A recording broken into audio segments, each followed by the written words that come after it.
Hi, I'm Shweta from Study Smart Overseas Education. Could you please introduce yourself? Hi Shweta, I am Shagun. I am from Dublin City University, Ireland, and I am the recruitment advisor for South Asia at Dublin City University. Happy to be here.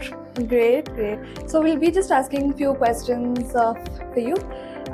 So what makes the university, the Dublin City University, the top choice for the international students? Okay.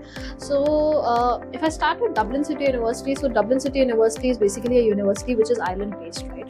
So nowadays, students are basically choosing to go to Ireland because it's a very stable country, right? You don't really have a lot of changings happening every year. So there is a postgraduate visa, right? So 2 years first for the students who are doing postgraduate, 1 year for the students who are doing undergraduate. So it's a very stable thing, right? There, so students don't really have to have a double thoughts given to it, right? Other than this, taxes are very less. So students are actually able to earn and save for themselves, right? Even if I talk about the Dublin as a city, the minimum wage rate is 13.75 that every student will get, right? And there are a lot of opportunities. Trust me, a lot of opportunities where if the students are basically going ahead with their part times, even if they want their part times in their own domains, it's not that really of a hard task for them. So that is the reason I would say the students are basically getting inclined towards Ireland as a destination. That's great. So like, what are the most in-demand courses at the university? Getting to know a lot of things with their own programs. So if I name some courses, we do have computer science as the top choice for the students. So computer science actually gets full within 2 months of opening the program, right? Then we have mechatronics as one of the programs. Then we have business programs. Our DCU Business School is among the top 1% of the schools because of its accreditation. So we should connect accreditor as well. Then nursing is something that's increasing the demand towards the southern market. Right. So we do have a number of courses. You name a course, we do have it. Name it. I mean, postgraduate, undergraduate, we have that. That's perfect. Could you let us, tell us more about the campus life?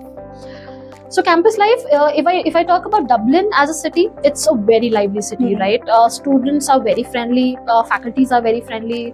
They are going to help you whenever basically you need them, right? Dublin as a city, so if I say one side you have your university, other side you have your all clubs, your pubs, the nightlife is really, really nice there, right? And on the other hand, you have all the companies that the students are going to work. So even if I talk about the people, I mean the variety of people that stays in Dublin, so it's not really a student city. It's basically a combination of working professionals with students, right? Because you have most of the headquarters or European Union headquarters basically in Dublin, right? So there are working professionals with students, so they get a heck of that as well. So there are a lot of networking events as well that keeps on happening at the university, which gives them a different life altogether. Right. So it's not really a study thing. It's basically a mix of practical exposure with their study as well. So this is what Dublin City University looks like. And any scholarship opportunities? So we do have different scholarships for our science and engineering students and business school. So 5,900 euro up to 5,900 euro is given to the science and engineering students. Other than this, 1,400 euros is given to the business schools. Other than this, for undergraduate and the other schools, we do have merit-based scholarship, which is up to 2,000 euros if they get it. So it's basically their application is scanned by the admissions team, and if they think that they deserve it, they get it separately. So students don't need to apply for the scholarship, but the application is scanned by the admissions team altogether. Great. Thanks for the information. No worries. It was lovely meeting you. Same here. Thank you so much for having me. Thank you. Take care. Thank you. Thank you so much.